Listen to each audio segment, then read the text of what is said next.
Pozdrav društvance, evo javljam vam se sa jednog dužinskog treninga od 15 km trčanja.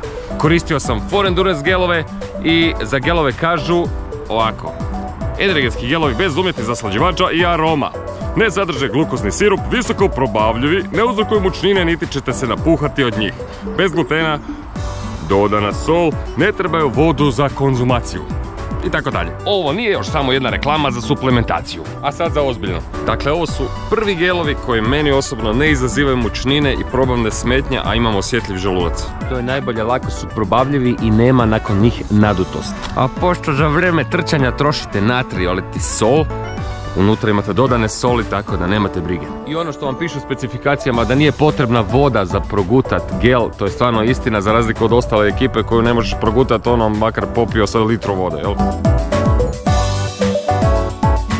Stoga pravac na For Endurance stranicu i osigurajte si energiju za svaki trening.